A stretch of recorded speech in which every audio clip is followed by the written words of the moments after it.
You're listening to the In This League Fantasy Podcast Network at inthisleague.com. Download, lock in, and puck up. Hockey is here, and we've got the #1 podcast for fantasy hockey.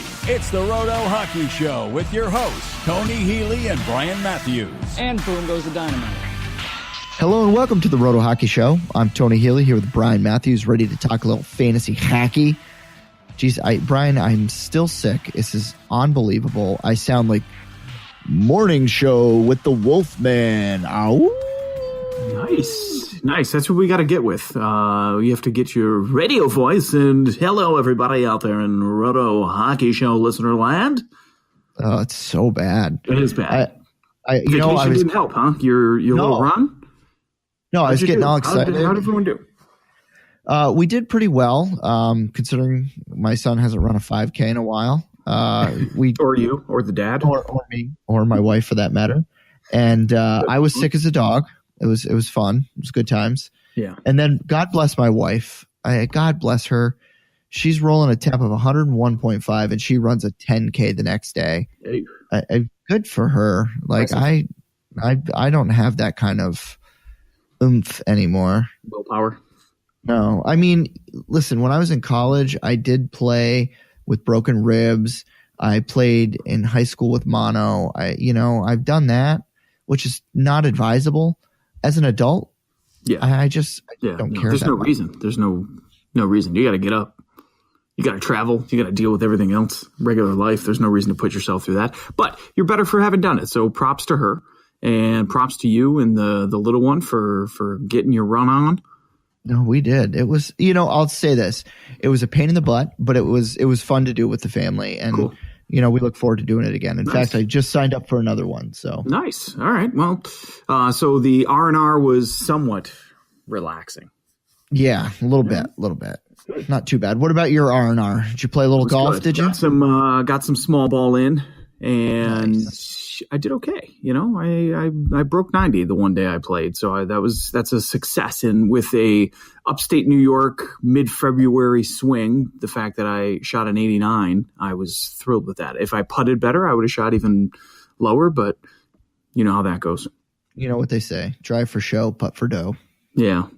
I kept the driver in the bag. You can see my bad holes. It was when I took the driver out. I was hitting 3-wood. I hitting it everywhere. Tee off the deck. Had no problem with it. That was my latest acquisition last year at the end of the year, was my Ping 3-wood that I absolutely love. It's because my brother has the same one in his bag, and I had hit it when he came to visit, and I'm like, I am buying this. My dad had the burner set, and I was hitting him great out of his bag, and then I got my own. Not so much. Shanked him. No, not at all. So I returned him right away. Reminds me of a story of a buddy of mine who went on a golf vacation. We stopped into a local golf shop down in Florida. It was like between rounds. We're like, let's go in here. Maybe we grab some balls, look around. It was near where we were staying. And he goes into the simulator, and he's just hitting this fairway wood, and he's just catching it flush. And on the screen, it just looks so great. He's like, man, I think I might buy this. And the guy cuts him a deal, and he's like, yeah, I definitely have to buy it now. Then takes it out on the course over the preceding next 2 days, and can't hit it worth a lick. And he was like, wants to return it to the store. And we're like, you got hosed. It was like technology, they had that machine set to count everything as a straight ball. That's exactly what it is, too. Exactly. Every time. So. But it was good. Did miss watching hockey. Oh, man. I spent one day in bed, and I watched nothing but hockey the whole day to get caught up. Yeah. Well, it's one thing to follow it on your phone and on Twitter, but it's another to be able to watch games or watch center ice and get your games in and watch NHL Network highlights and go online for highlights. So it's good to be back in the thick of things. And we got to come back right at the right time. Trade deadline was earlier this week, back on Monday. So some fireworks over the weekend and then on Monday. So dude, it's a good week to be back. Players. We came back just in time, Tone. We've got trade deadline, fantasy playoffs coming up. So perfect time for the show to be back on and to us be back with our great listeners out there in the world. next 3 weeks, fantasy playoffs, 4 weeks for those of you Satanists that play in the last week of the season. I don't know how you do it, but good for you. I used to be one of you, so I can't say much. And you know what that means, Brian? You know what I've got ready for the patrons out there? What is it? Oh, I do know.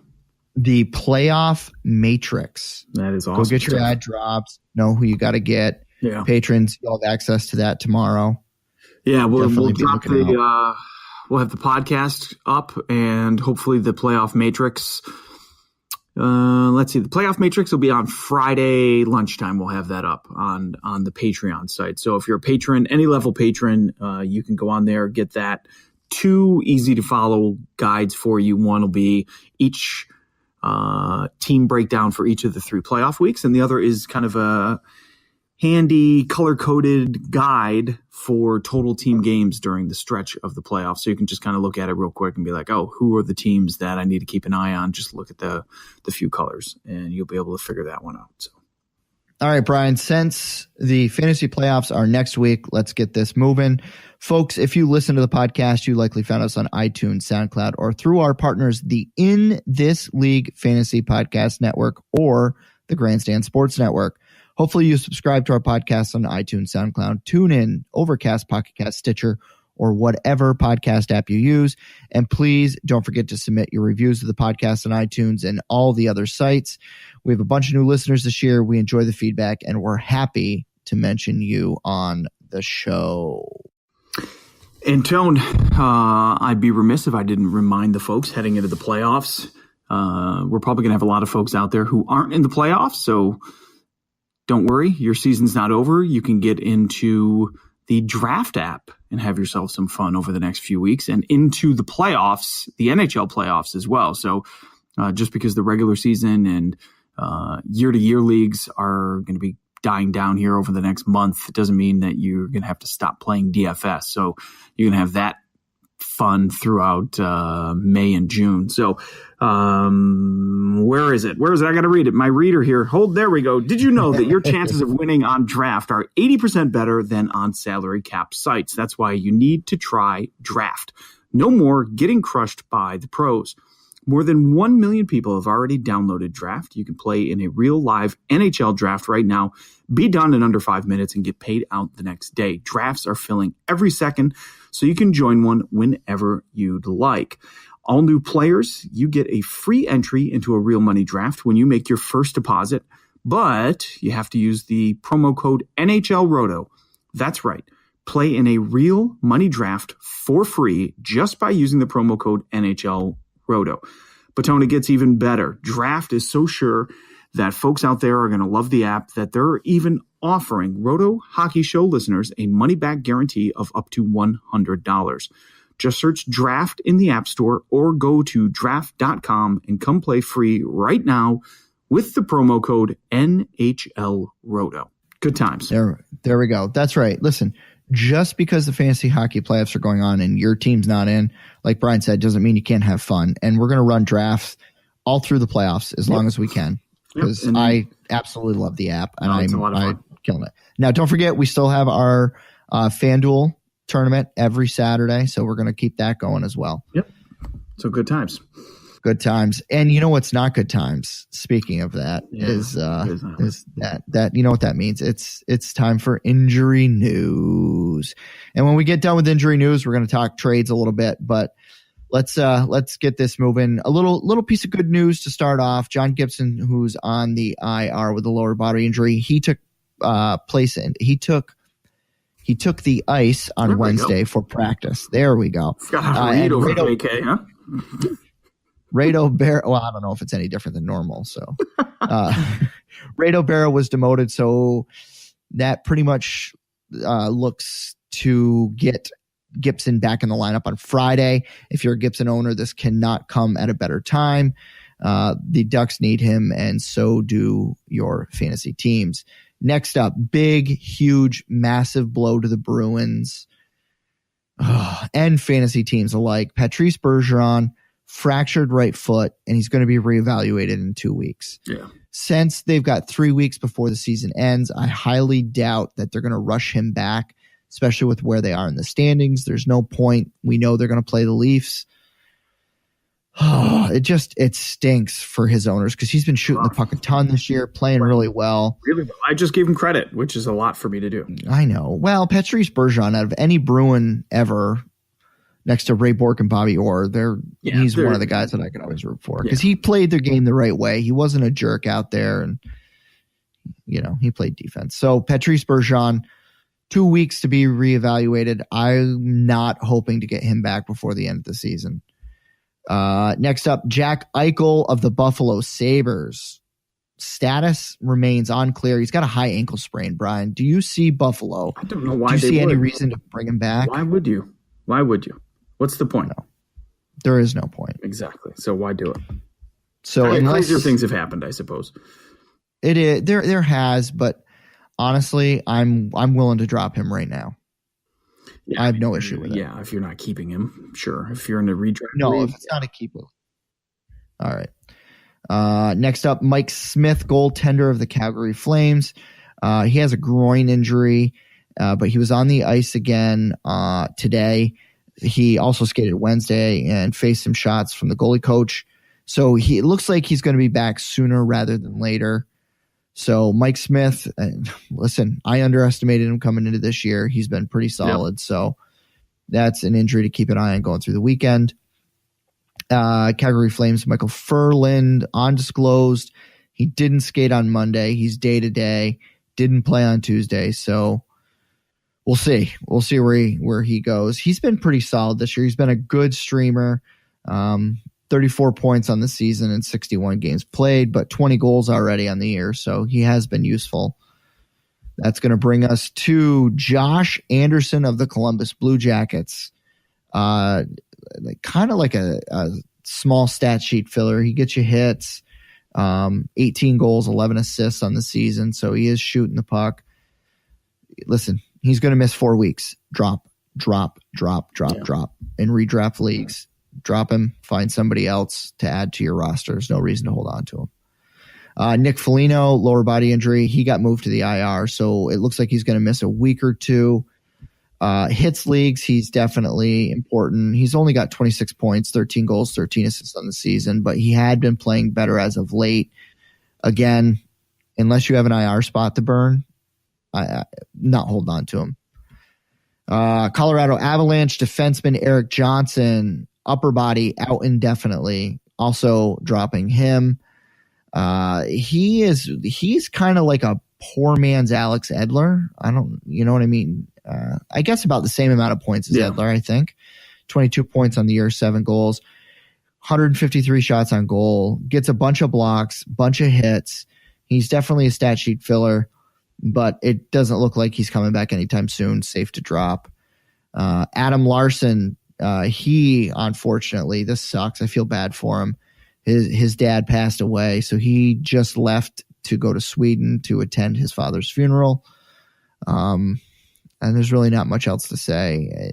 I mean, you can hold on to him if you want, if you need blocks and shots, I guess. But listen, there's no reason for him to rush back right now. It's not like Edmonton's making the playoffs.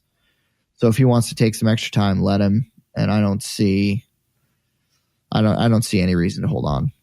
He's been pretty much a streamer. I'll tell you why in a little bit. All right. Edmonton Oilers, Chris Russell. Only if you're in blocks leagues do you own Chris Russell. He was a game time decision on Tuesday. He did not play. He's day-to-day right now, so be on the lookout for that. If you are counting on him to get you blocks this week, you're going to have to look somewhere else. The Montreal Canadiens, the hits keep coming, with it looking like Shea Weber's not coming back anytime soon. Carey Price is out indefinitely with a concussion. And just like Jack Eichel, Brian, I see zero reason for the Canadiens to bring him back this season whatsoever. Yeah. So it could happen. You know, he's going to want to play because he's a player, but I'm not counting on it. This one, the Philadelphia Flyers. And they have not lost a game since the Eagles won the Super Bowl. This is correct. That's 9 games, I believe. I think they're like 8-0-1 or something like that, or 8. I don't know. They're like 11-0-1. It's crazy. Yeah, is. It's insane. Yeah. But they just lost their all-star right winger, Wayne, I'm going to crush you, Simmons. I know. That's terrible. 2 to 3 weeks with an upper body injury. If you can afford to hold on to him for the 2 weeks, then I would. But if you need a spot to get you in the playoffs, I hate to say it, like, Brian, you got to drop him, right?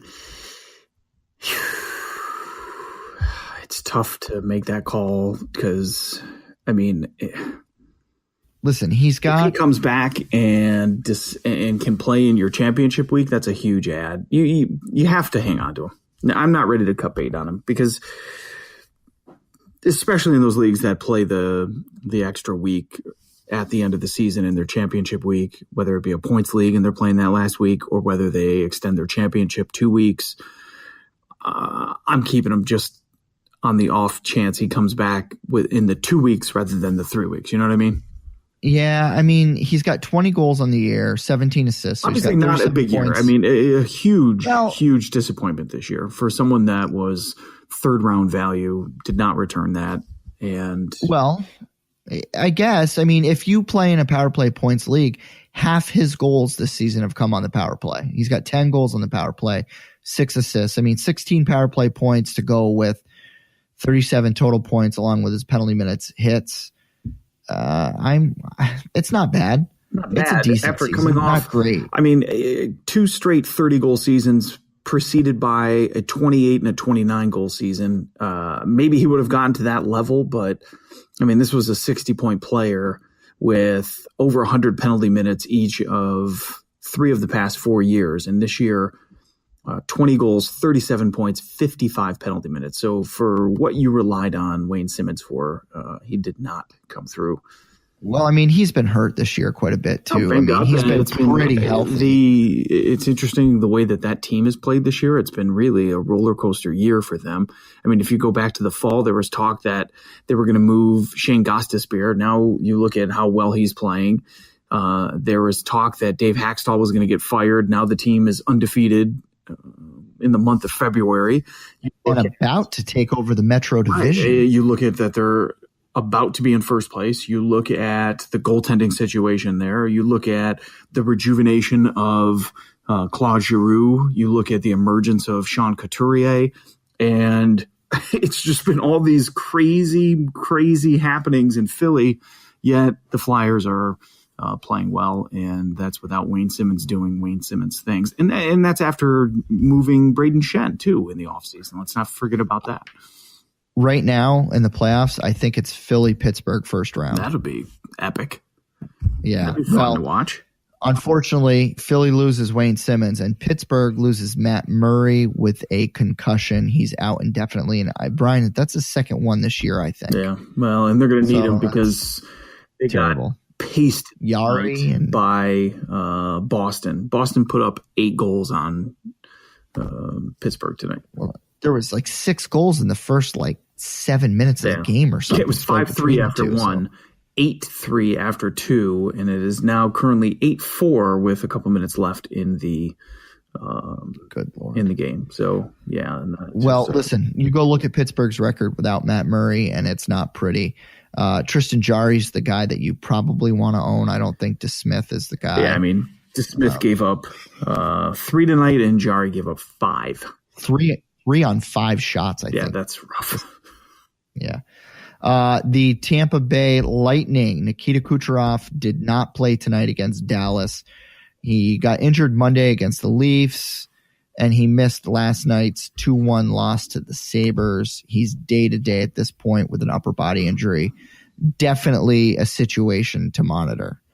Nikita Kucherov, you need him, and so do the Lightning. Ryan McDonough, the newest defenseman for the Tampa Bay Lightning, still out with an upper body injury. He's hoping to make his return on March 6th. So keep an eye on that. I think, Brian, with that trade, I mean, we'll talk about it later. I think McDonough could be in a much, much better place than he was in New York. So we'll see how that goes. Austin Matthews of the Toronto Maple Leafs, with his shoulder, he's missed the last 3 games. He's on the IR, and no official details on the injury have been released, but it's believed to be more muscular, so they're thinking 2 weeks. I'm not dropping him. I can't. You just can't, right? No. I mean, you can't. I mean, 28 goals already in 53 games, 50 points. No, just no. Your whole, just no. You have to. One of our favorite streaming defensemen, Nate Schmidt of the Vegas Golden Knights, he's day-to-day with an undisclosed injury. He's questionable for Friday's game, so it's something to monitor if you were looking to use him this weekend. James Neal with an upper body injury did not practice today. He has missed 4 of the last 5 Vegas games, and he's questionable with an upper body injury for Friday. Another situation to monitor because James Neal has had a great year. He's really done well for that team. 24 goals, 16 assists in 59 games. James Neal scores goals, and he's on a 30-goal pace. So Brian Little of the Winnipeg Jets. Boy, it's a good thing they got Paul Stastny because Little is sick, and he is out. They don't play until tomorrow. That's Friday. We'll see if he's fine by then, but there is no telling right now. He is considered day to day. All right. So that's it for the injury news right now. It was a lot. It was a lot of terrible injuries.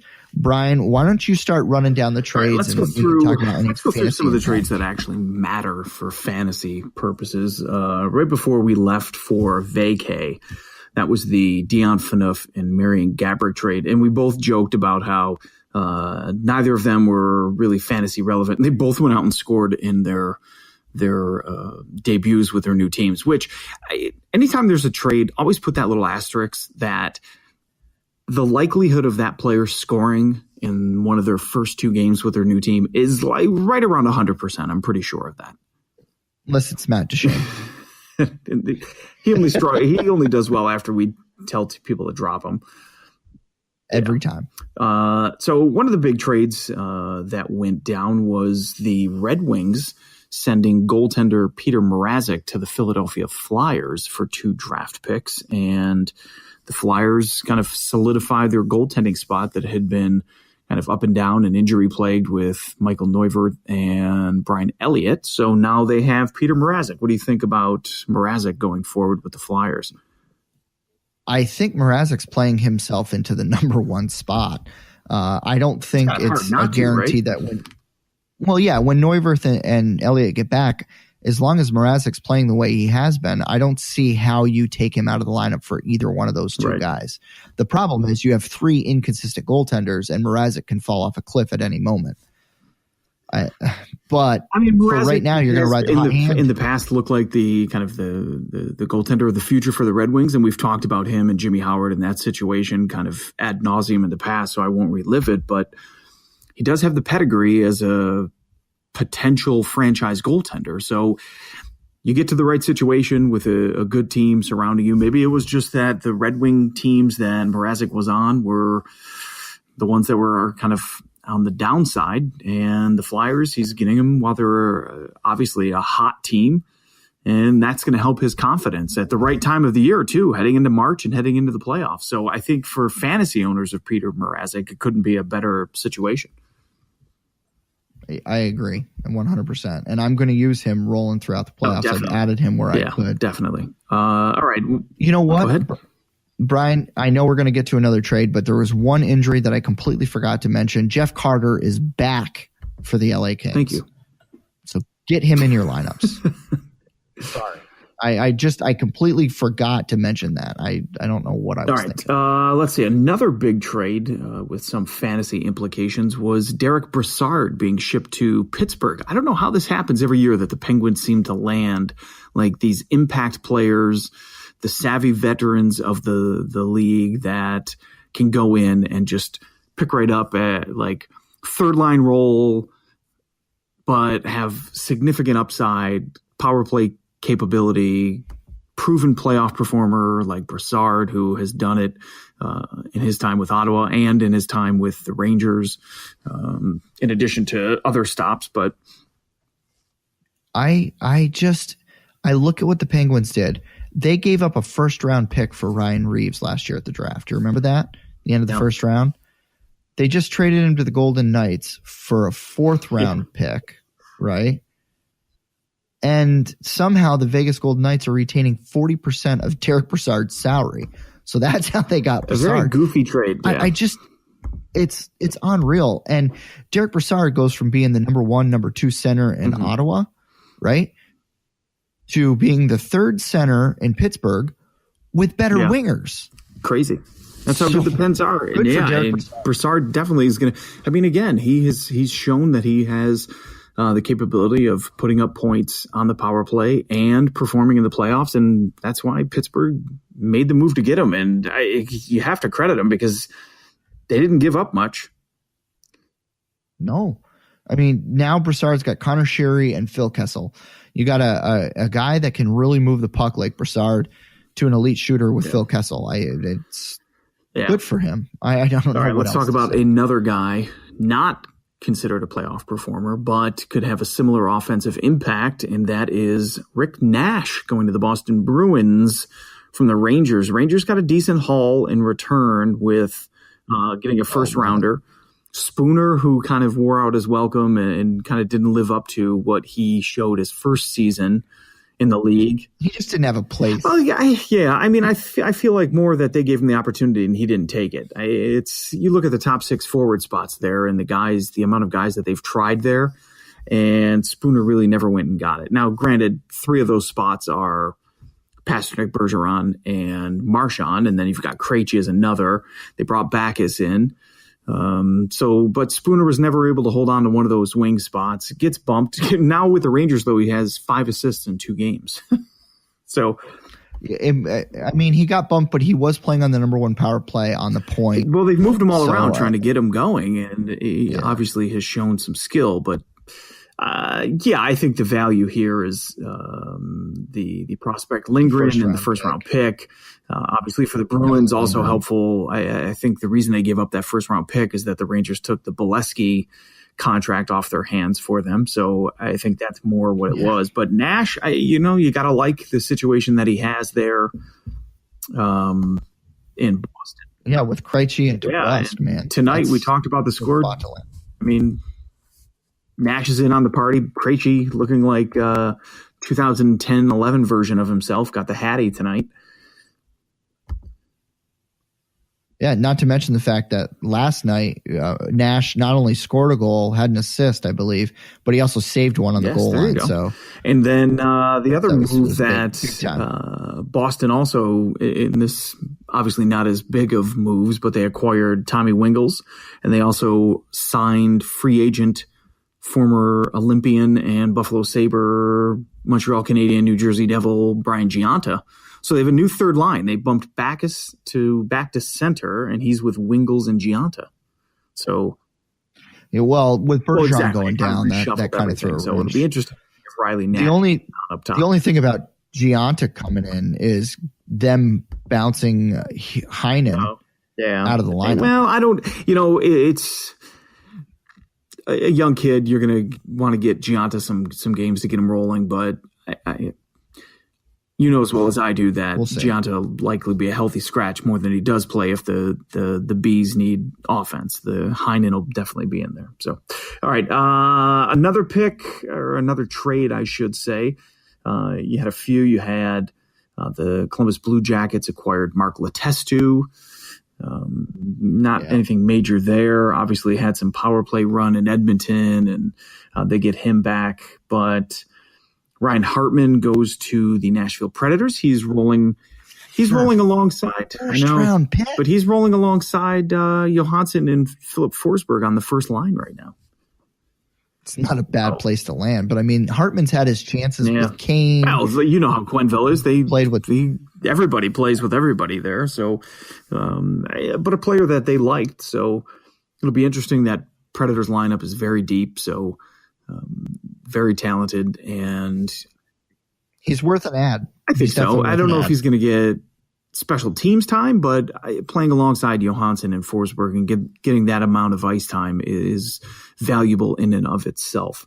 Another one, here's an interesting one for you, Tone. Not a player that you or I are very high on just because it's kind of, he's out of his prime, but he's always had some value. But it is Paul Stastny, traded from the St. Louis Blues. And it really like upset a number of players on that team who are like, listen, I know that we're not playing well. We're only a few out of a playoff spot, and you're going to deal someone like this, even if it is for a first round pick coming back. But Stastny goes to Winnipeg. And do you like what he has there? I mean, he went from, but yes. Well, yes here's the question. Yes. I mean, this is a guy who's been able to skate with Vlad Tarasenko and not do much with it. And Jaden Schwartz and others. I mean, how much of is it that helpful that Stastny's rolling with Laine and Ehlers? Listen, I love Vlad Tarasenko. He's the shooter. You get him the puck. He's kind of Laine's kind of the same way, right? But Ehlers on that line just gives that line such a different look. How do you not like just fall into? Well, and he's also playing the wing on the first power play unit alongside all of the big boys: Wheeler, Scheifele, Laine, and Byfuglien. So, yeah, I'd say that's a nice upgrade. And that's no knock on St. Louis's offensive firepower when you're talking about Shen this year, Jaden Schwartz, Tarasenko, Pietrangelo, Parayko, and other guys that have been there. And it's just the team's playing better right now. They're just a better team. Yeah. That's okay. So, you could say it. Now let's get to the next one. Giving himself some value. So definitely an ad. I mean, I know that Stastny's ownership at only 33%. I think that's low. It's low. I would definitely go out and add him. He had a goal and an assist last night and a power play point in his second game. Or was that his first game? This is what I mean. I am telling you. Second game. Players, go grab him for tomorrow night's game against Detroit. He'll probably score. It's a home game. Okay. Now let's get to my favorite one. Yeah. San Jose Sharks get Evander Kane for a conditional first round, a conditional fourth round, and forward Danny O'Regan. That Trash. Like if you're Botterill, here's what Botterill said is that you've got to be praying that he signs. I don't think there's any expectation that what Botterill said in his press conference at the end of the day after the deadline passed, and this was the only move he pulled. I mean, a lot of Buffalo fans. This doesn't include me because I've checked out and don't give a shit. But a lot of fans were like really upset that he couldn't get anything for Robin Lehner, couldn't move guys like Josh Georges or Benoit Pouliot or some of the other pieces. And he came out and said, he goes, well, it takes two people to trade. We can want to trade people, but we need another team that wants these players. So he pretty much threw a number of his current rostered players under the bus and saying like, yeah, you're on our team, but there aren't other teams that even want to give up a bag of pucks for you. So obviously a lot of changes will be afoot in Buffalo come the offseason. But with Kane, I think it's been clear the entire season that Buffalo's had no intention on re-signing him. He was your biggest chip. And Botterill says in his press conference that, listen, this was the only serious offer that we received. So it sounds like they received other offers that were worse, but this was the only serious one. And I think he played it out to the end of the deadline to see if he could get more and never did. And I think it's kind of twofold. I think maybe Botterill's asking price was too high. And I think Kane's reputation really like watered down his value on the market. And it didn't help that Kane has been playing like garbage for 2 months. You mentioned it right before the break that he was droppable in fantasy. And the time to trade him was probably before Christmas. Before the roster freeze at Christmas, he was playing outstanding hockey. He was on a 25-plus goal pace, and he's just been garbage since. And I don't know if it's Kane checked out or what it is, but hey, he's gone and no longer a valuable commodity for the Sabres because they got no value for him. So, well, now he's going to be skating with Pavelski. He had 2 assists in the first night. I was just going to say, does that make you change your mind? Not necessarily. I mean, well, here's maybe. The thing. I think he is what San Jose's been looking for. It surprises me that San Jose, it took them this long. You think about like kind of the core 4 or 5 players that have been there throughout their dominance, even going back to when they made the Cup final. And you've had Pavelski, Thornton, Couture. Brent Burns, Vlasic, and some other players. But then it seems like Marlowe, thank you. I knew I was forgetting somebody. But it seems like they're always trying to plug guys in. It's like Tomas Hertl's never been good enough to be more than a third liner or a fill-in. Donskoy, LeBanc, Timo Meier, Melko Karlsson, all these guys are just like players who have come and gone in that lineup and get moved around here and there. They signed Michael Bodker, not effective. So it's like you needed a player like Evander Kane to come in and provide like that power forward type thing. So maybe he's hooked up to the Juvenation machine now that he listen, you're no offense to my hometown, but you're going from Buffalo to living in San Jose, California, the Bay Area, and it's absolutely gorgeous out there. And you're now going to be on a potential playoff team. So it wouldn't surprise me if his play is elevated now that he's made that move. I just wonder how well San Jose has to do and how well Kane has to do for San Jose to seriously try. I think that depends on how far they go in the playoffs and what he does over the next month and into the postseason. I think if he's a good soldier, and here's the thing, a number of Buffalo writers seem to say that a lot of the read between the line comments about guys just showing up to the rink, not wanting to put in the extra work. Some of those comments were very thinly veiled and directed at Kane. Yeah. In that he just kind of floated. It wasn't really amongst the team and just kind of came and did his thing and left. And whether it be a jealousy thing or whatever it wasn't like he was like a cancer in the room. He just kind of wasn't like, there wasn't that chemistry with him and some of the other guys. So fair enough. And maybe having guys like Thornton, guys like Burns, guys like Pavelski, guys like Couture, an established coach like Pete DeBoer, that they'll keep him on the kind of the straight and narrow, and that he'll do okay. I mean, listen, for all the crap that he's caught, we've all been 21, 22 before, so I think he's been a pretty good, for the most part. Yeah, well. Not 21 or 22 anymore is the problem. That one would hope that he's more mature. Yes, I know what you're saying. And it helps the players around him. So long story short, for fantasy hockey purposes, I think he's worth hanging on to. If you didn't drop him, now that he's moved to this situation, I would hang on to him. I heard somebody say that they thought he'd be a great fit in Vegas, and I almost spit out that would have been great. All right, here's a couple. I'll just throw them at you really quickly because there's a couple big ones in here, but a few little minor ones, and I'm curious what your thoughts are. Just a quick thumbs up, thumbs down for fantasy purposes. You have Michael Grabner is now a member of the New Jersey Devils. Thomas Vanek is on the Blue Jackets now. Tomas Tatar joins Vegas. You big like that thumbs one? Up there. All right, and Pat Maroon is on New Jersey as well. Maroon got in a fight tonight, so I think he fought Michael Healey. In fact, Vanek, I think he's still waiver wire fodder. Grabner, he could be interesting on the Devils. That Devils team is so fast, and he just makes them even faster. Yeah. The kind of guy he is. He could get hot and score you 20 goals in 10 games, but then not score again for the next 30. So I don't mind Grabner at all. I love Tatar in Vegas. I think that was a great ad for them. But gives them some.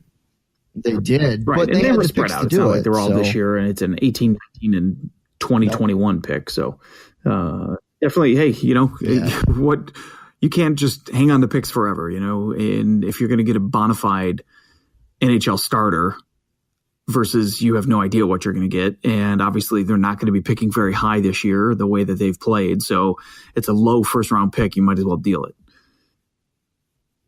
Yeah. I mean, listen, they didn't deal a first round pick in the Jack Hughes Jack Hughes draft of 2019. Yeah. So I think that's I think that's all right. So the last trade to discuss, Tone, for fantasy purposes is kind of the biggest one of the weekend. And that is Tampa Bay and New York Rangers hooking up to send Ryan McDonough and JT Miller south and Vlad Nemestikov with some picks, a first and second round pick, and some prospects back to Manhattan. So Vladimir Nemestikov, value kaput. Yeah, I mean, listen, if you're not going to do it with that Stamkos, Nemestikov, Kucherov line has cooled off quite a bit. There was no way to In fact, it's really, though, to be fair. No, Nemestikov is the one. But the big pieces for the Rangers in this, besides the draft picks, is the defenseman Libor Hajek. I don't know. That's the best I can do.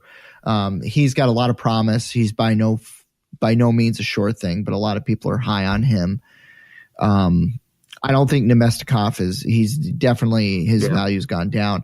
I think McDonough's value's gone up because he's going to be correctly played and is the number 2 defenseman. So you're going to have Hedman and I don't remember who's playing with Hedman, and then you got McDonough and Stralman or something like that. With Hedman. Is it Hedman and Stralman and geez, now you got me. Now I got to look. All right, so you've got Hedman and Stralman, Sergachev, Girardi. It's going to be Girardi and McDonough. I don't mean to laugh, but I mean that's kind of funny, right? And then Sergachev and Schuster, probably Schuster, maybe. I don't know. That's it. Well, they're going to protect the young guy, Sergachev, in the playoffs, but he'll still get his time and be able to trot him out there. They have to. Yeah, he's only 20. I mean, come on. So yeah, I like I said, I think McDonough's value. I think it goes up. He's going to be playing with better players, not on a terrible Rangers team. So. Yeah, I don't think JT Miller. I don't think he skating with Chris Kunitz and Tyler Johnson shabby. right I mean, now, that's no worse than where he's moved up and down in that Ranger lineup. I mean, you think about it's for a while. He's playing with Ryan Callahan again. Exactly. I mean, they've got some cast-offs down there. But hey, listen, those guys have playoff experience, so. Not everybody needs to be a first liner. I mean, there is kind of a method to Yzerman's madness here, I believe. So I think it made them obviously a better team. I agree. And he's going for it because he's got one of the top 4 teams in the NHL. So all good stuff. And I mean, obviously you're going to have to wait for McDonough injury-wise for fantasy purposes. JT Miller, again, similar value, maybe a slight bump.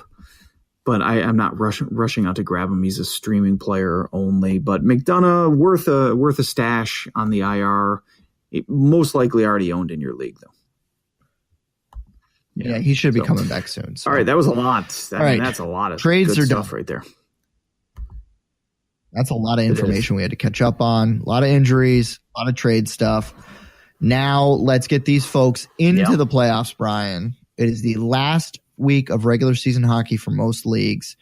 So let's get these folks set up with the Sunday streamers. I'm grabbing a beer. I need one if we're going to do this. All right. Get ready. All right. 7 games this Sunday. Not a huge slate like the past couple of weeks. Only 7 games. You have Columbus at San Jose, Chicago at Anaheim, Detroit at Minnesota, Nashville at Colorado, Philadelphia at Florida, the Vegas Golden Knights at the New Jersey Devils in what should be a barn burner, and the Winnipeg Jets at the Carolina Hurricanes. Brian, you're looking for points. You need goals and assists this weekend. Where are you going to look? Miller time. I wasn't kidding. I've been holding off. I'm thirsty after all that trade talk. It's not Miller. God almighty. I would pass out. Well, we just talked about this team a little while ago and how well they're playing.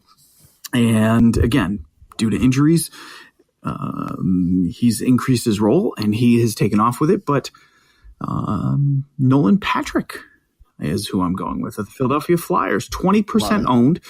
A recent 4-game goal streak was snapped the other day, but centering the second line, skating on power play 1, the wing with the big boys. So some huge value there for Patrick. And again, he has been kind of on fire over the past week and a half. And I know he didn't score last night, but hey, the way he's been playing, it wouldn't surprise me for him to pick right back up where he had left off. So increased minutes, better line mates, and playing a huge role on a very good power play unit there in Philly on a team that just has been great.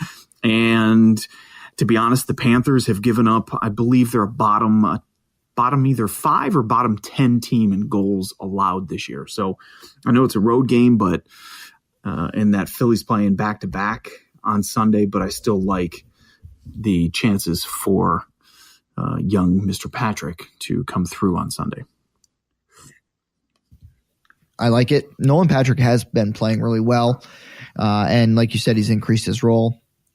I am going to talk about another player that's increased his role. Minnesota gets a Peter Mrazek less and Thomas Tatar less Detroit Red Wings team at home. Charlie Coyle, only 12% owned. Charlie has now been moved up to the second line with Zach Parise and Mikko Koivu. He's also playing the point on the number 2 power play. His shots on goal per game have picked up over the last 5 or 6 games. He's looked good. And he's actually played 19 minutes or more in 2 of the last 6 games. And 2 of the other ones, he was almost at 18 minutes. So he's getting more playing time as well. Charlie Coyle against a terrible Detroit Red Wings team. That's where I'm looking now. And now you know what? Fighters. The Wild have been like crazy. Yeah. Well, Wild. Stahl, I think Stahl had 3 last night. He's had 7 in the past week. So, I mean, their offense. I think 26 points in the last 3 games or something like that. That's Stahl, Grunland, and who am I forgetting? Stahl, Grunland, and oh my gosh, I can't believe I'm drawing a blank. Anyway, the Stahl lines had, I think, 26 points in the last 3 games. Insanity. Bonkers. All right, off to the penalty minutes. Well, Tone, an easy pick here as Nashville, Austin Watson, 5th in the NHL in penalty minutes per game. Nashville, one of the most penalized teams in the league. Colorado, a team that draws a ton of penalties. Very simple equation there for me. And if you don't like Watson, only 4% owned, you can also look at Scott Hartnell if you want the potential for maybe some offense, a little more playing time out of Hartnell, just not the same type of penalty minutes situation as Watson has. So, but both those guys, and again, you've got guys like PK who have the penalty minutes. I think Ekholm, and I'm missing somebody else in that lineup. But yeah, Nashville, I think I just lately have been very high up, and I don't know if it's just the games that they've been involved in. I mean, you know, the type of games that they play, and some of their opponents there in the Western Conference and the Central certainly are going to bring that out. So Colorado needing a win in their race to the playoffs against a divisional opponent. So should be a good game. I think so. I'm going to look at the Philadelphia Flyers at Florida Panthers game. Michael Healey, yeah, that's 2% a layup for owned. You. That is a layup. Leads the league in penalty minutes. They're playing the Flyers and Radko Gudas. I would not be surprised to see Healey drop the mitts. Listen, I know Florida's not out of a playoff spot yet. I don't know how, but they're still in it. But the fact is, Florida needs to put butts in the seats. And if they're not going to win against an unbelievably hot Philadelphia Flyers team, well, they got to give the fans something to cheer for. So look for Michael Healey to drop the mitts. All right. Yeah. Enough of the layups. No, this Let's is a layup for you too. Yeah. Go ahead. Use this one because this is another layup. But right. You know what? Listen, this is what I have to say. And I was going to say this in my segment talking about hits, but I'll preface it by saying this Sunday could be your last gasp to get into the playoffs. So you need layups. You need guaranteed things to happen. All right. That Philly-Florida game, Philly's Robert Hagg, 8% owned, leads the league in hits now with 223. I feel like it's been in the last like 20 games that I think he's caught up and taken over 20 games ago. I'm sure that's exactly what it was. Clearly. All right. They're playing Florida with Michael Healey, Derek McKenzie. They like to play physical style. Robert's your guy to answer that bell, especially with Wayne Simmons out. Robert Hagg, 8% owned. I'm laying up, but I'm going for the win. So, Brian, where are you going to take the folks? I'm going to Anaheim. You know our affinity for using guys on the Ducks when we need hits, right? Big Nick Ritchie fans. Big Chris Wagner fan, but they traded him to the Islanders, or that's where I was going. So no Chris Wagner available for this game. So what did I do? I looked at the recent games played, and guess what? Hampus Lindholm, 15% owned. I was going to go with Ritchie, but Lindholm playing 10 more minutes a game, minutes per game per night. And in the past 2 weeks, Lindholm actually leads the team in hits. So an easy decision for me to pick him over Ritchie. Ritchie's like kind of a tried and true option for us. But if you look at the numbers, again, similar number of hits over the past 2 weeks, Lindholm with a slight edge. But when you're getting more time on ice, it gives me the opportunity for, first of all, more categories. I can get the hits, and maybe Lindholm gets me a few blocks. Maybe he gets a point, which Ritchie likely not going to get. So if I need that, give me the guy who's going to be on the ice the most, and give me, again, multi-category options. So Lindholm, an easy pick for me on Sunday. So. Yeah. That's what I was going to say. As soon as you said Lindholm over Ritchie, that's exactly what it is. He is going to do other things besides hits. Ritchie is most likely not. So I like it. Hampus Lindholm's a good pick. Now on to the blocks category. And I am expecting Detroit to get outshot by a ton.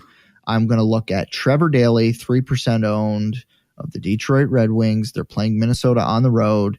Like I said, I expect the Wings to not only get outshot, but get outchanced. Daly's got 98 blocks on the season and plays the most. He has the most time on ice on the penalty kill for the Red Wings. Look for Daly to get hit with a lot of pucks this weekend. Guy. All right, I am going with, here's my layup of the Sunday streamers. But again, you need it, and this is the time that if you need blocks, you need to know that that's actually what's going to go down. And Andy Green, New Jersey Devils, only 1% owned, but third overall in blocks in the league this season with 151. He leads the league in blocks in the past 2 weeks with 24. And in 6 of the past 10 games, Tony, he's had more than 4 blocks in a game in those games. So for 6 games, 4+, a couple with 5, one even more than that. And I think it might've been like a 7 or an 8er, but easy with Vegas coming to town that Green's the pick for me. There you go. All right. Now on to goalies for the weekend. And there's really not much to choose from. Only 2 teams are playing back-to-back this weekend. Chicago Blackhawks are at Los Angeles and at Anaheim, and the Philadelphia Flyers are at Tampa Bay and at Florida. Chicago, that leaves you looking at Jean-Francois Berube and Philadelphia, Alex Lyon, as long as Michael Neuwirth doesn't come back. Yeah, it's got to be Lyon. Just better team, better situation. Playing Florida. I mean, Chicago, obviously a non-playoff contender, playing a playoff contender on the road back-to-back versus the Flyers, red hot, playing a Florida team that not in contention this year. And again, I know it's a home game and you're on the second of back-to-back, but the Flyers are playing so well, you have to go with them. So easy choice there. All right. Yes. Now, first week of the playoffs. That's huge. Week. We're finally there. I mean, it took long enough. Ads are on the way. We're not doing drops this week because it all depends on roster construction for the playoffs, who you're dropping. So it's really team by team. There's no real just guy that you need to drop. So week 21 of the fantasy hockey season, March 5th through the 11th, 8 teams have 4 games next week. Arizona, Boston, Buffalo, Calgary, Chicago, Dallas, Pittsburgh, and Vancouver. 5 teams play 2 games: Carolina, Los Angeles, San Jose, St. Louis, and Toronto. Can't keep up. All right. So we're looking for forwards, Brian. Where are you? I like going? Where you're heading. I liked your pick, so I had to go in a different direction. And I did the similar 0% owned that you did. I love it. It's like these guys are available. I went to Buffalo. I went with Evan Rodriguez, Jack Eichel's former teammate at Boston U, current teammate in Buffalo. And again, someone who's definitely available. The Sabres with no Eichel, now no Kane. Rodriguez playing well during this time. 3 goals, 3 assists in the past 7 games. And Buffalo with 4 games next week, Monday, Wednesday, Thursday, Saturday. Leaves you some availability with your normal starters to play the big nights. But also the potential for dropping Rodriguez and having someone for Sunday when you need another guy. So always keeping that in mind when I'm adding guys. But Rodriguez playing well, getting special teams time, skating on the second line. There's not much more that you can ask for right now. And again, he's looked good. It's not even that. It's just been someone taking advantage of an opportunity, which is certainly part of it. But, I mean, he's playing alongside Jason Pominville and Scott Wilson. So it's not like he's got Sam Reinhart and Kyle Oposo with him. I mean, he's playing with old veterans. So the fact that he's playing well with those types of wingers is a testament to where he's at right now. It sucks that Eichel got hurt because I was really looking forward to seeing him with Evan Rodriguez and Daniel Reagan, the former Boston. Boston. Putting the band back together. I think that'd be great to see. I mean, how many guys get to skate in the NHL with their college line mates? All right, my turn. I like this guy a lot. I am going to the Vancouver Canucks, 0% owned, Nikolai Goudobin. All right. Since being called up, he's played 6 games, and he is on the second power play unit and on the number 1 line with Bo Horvat and Brock Besser. I'm going to take a chance on a top prospect getting a shot to play with the big boys. Plus, you add the fact that Vancouver plays all off nights next week, Monday, Wednesday, Friday, Sunday. I think that makes him a great dart throw because he's not going to take a roster spot from one of your big name players because they're all off nights. So I think Goudobin is in a great spot to succeed. They're going to give him plenty of ice because they want to see what they got in this kid. Vancouver is definitely selling. So I think he's going to surprise some people, and he's looked good this year in the AHL. So I like Goudobin. All right, defenseman. Yes. We're both going to use guys on defense this week that we have mentioned in recent podcasts because they're still available out there and they're still very valuable, especially with their schedules this week. So go ahead and go with your guy, and then I'll go with mine because it's going to be similar to what you were just saying. Staying with Vancouver Canucks because of the off nights. Brian has talked ad nauseum about this player. The fact that he's only 25% owned, Alex Edler, is criminal. The Canucks have 4 easy games next week. They have 3 home games against the Islanders, Minnesota, and Arizona, and then they go to Arizona on Sunday. Edler is going to either get you a bunch of blocks, hits, and shots on goal. He's got 22 assists on the year, 2 goals, 9 power play points. As we talked about all season long, stat sheet filler. And in the playoffs, every category counts. Yes. So you need stat sheet fillers. All right, your turn. Easy pick. Alex Goligoski, Arizona, 16% owned. Another player with a 4-game week. And I think this is favorable. They've got Vancouver, Colorado, Vegas, Vancouver. 3 of those are home games. And Goligoski, 4 goals, 4 assists in his past 10, chipping in the peripherals. Out of character for him, but some multi-hit games in there. Game with 4, 5, 8 hits. So chipping in with blocks. 4, 5, 8 block games, multi-hit games. They would be definitely out of character if he had 8 hits in a game. But 8 blocks in a game for him recently. So you're getting the points, you're getting some of the peripherals, and again, you're getting 4 games from him during the playoffs, which is key, especially for a 4th or 5th defenseman if that's what you're looking for. So I have a feeling that people are going to have guys that are on that 3-game slate or even a 2-game slate next week that listen, if they're on the bottom of your roster, are droppable for someone like Goligoski that's going to get you 4 games and put up some numbers for you. All right. I love Goligoski. He's flown under the radar all season long, a lot like Edler. Great ad for next week. Again, it's not like Vancouver is amazing or anything, and neither is Arizona. Right. So the fact that they play each other twice is just fantasy goodness. Goaltenders. All right. This one is a little tough, but Tristan Jarry, 13% owned for Pittsburgh. Yeah, ignore tonight. Filling in for Matt Murray. Not tonight. Ignore tonight. Listen, if you need starts, you can't really be picky. With Murray out indefinitely because of the concussion, Jarry's the goalie to own in Pittsburgh.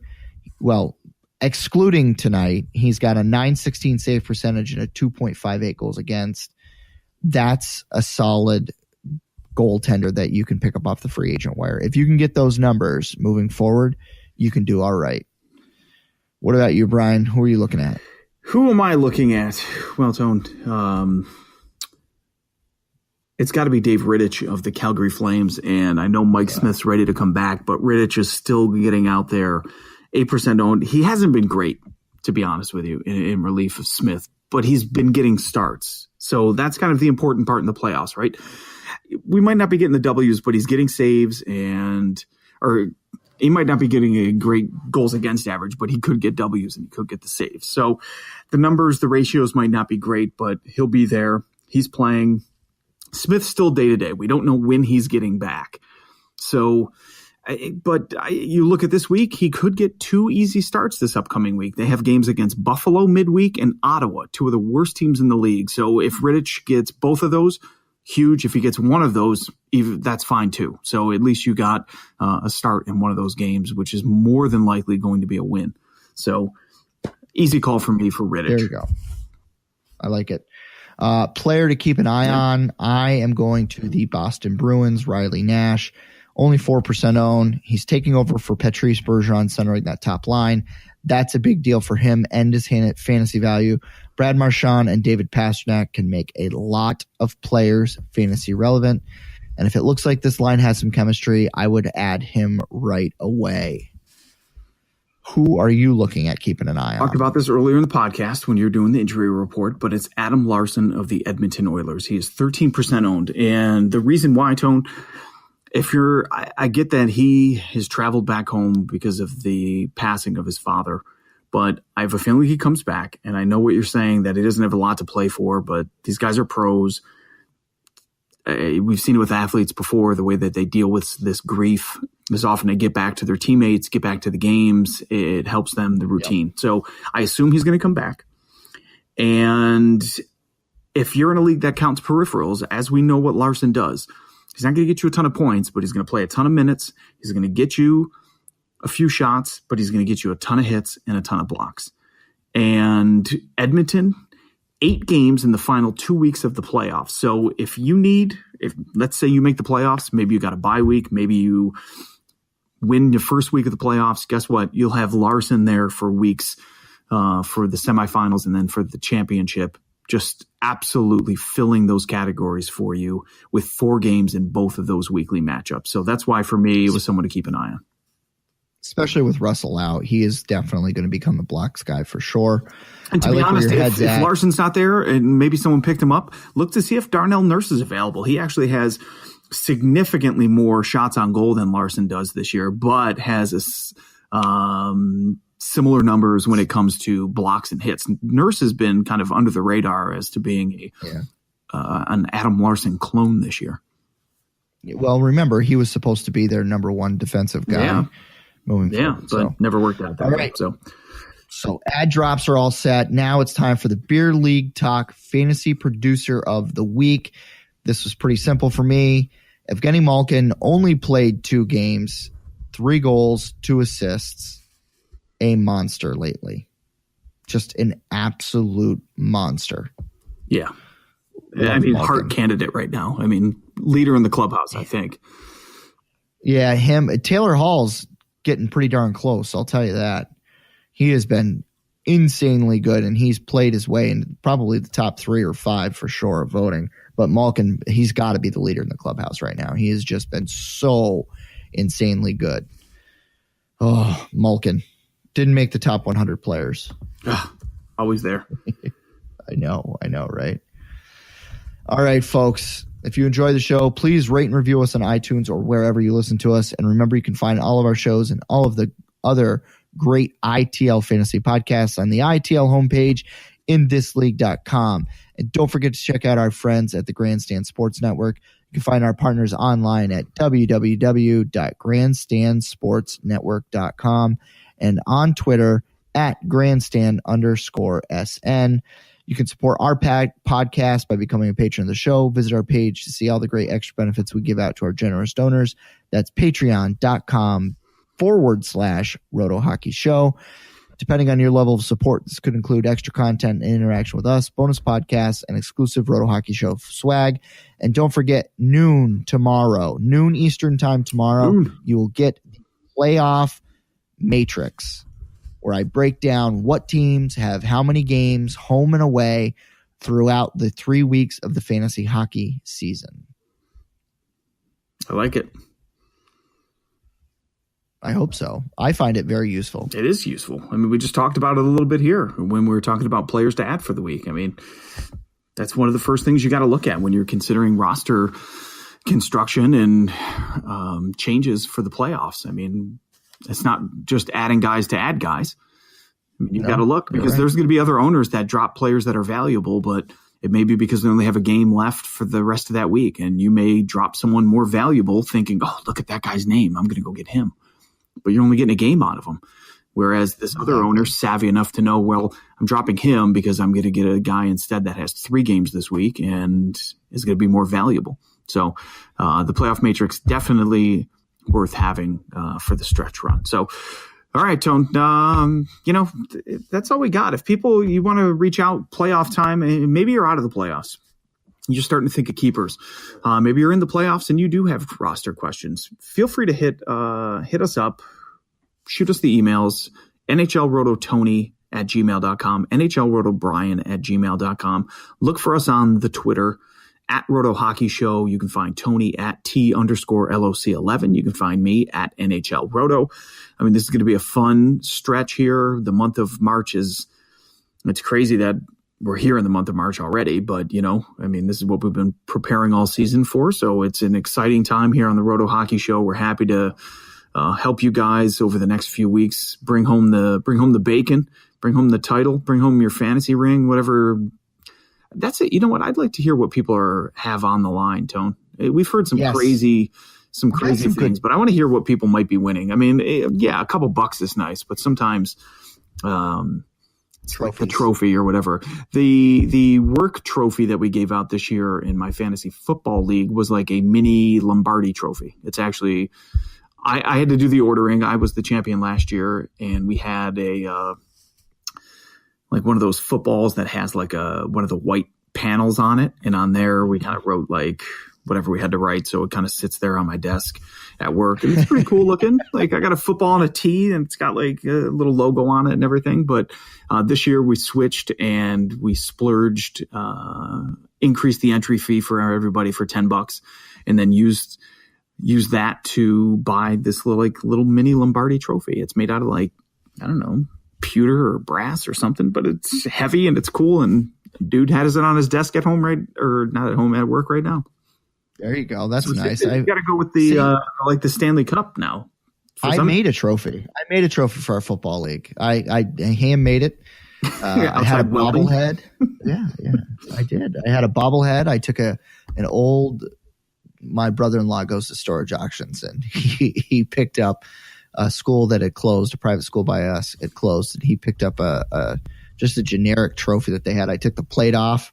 I took the big bowl on the top off. I put this bobblehead on. I got labels for the trophy, and got it all set up. Amazing.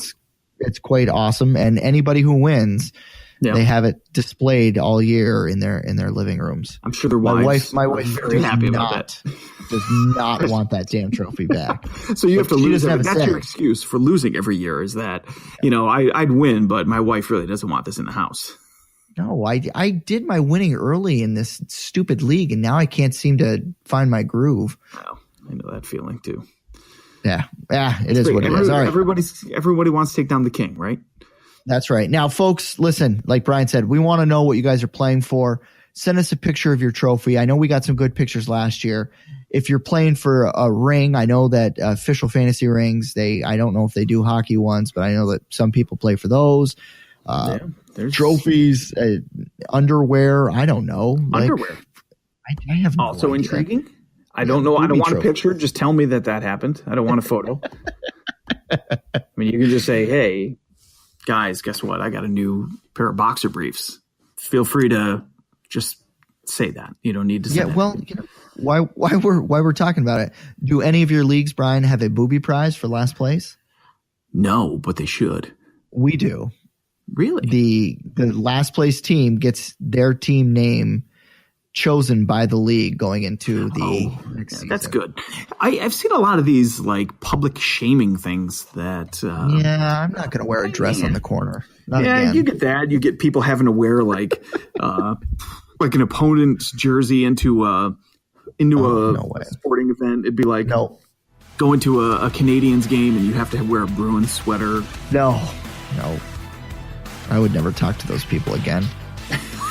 That's really know how to get you. So that's not for me. All right, folks. All right. Good luck. Yeah, good luck heading into the playoffs. We'll be back next week for you.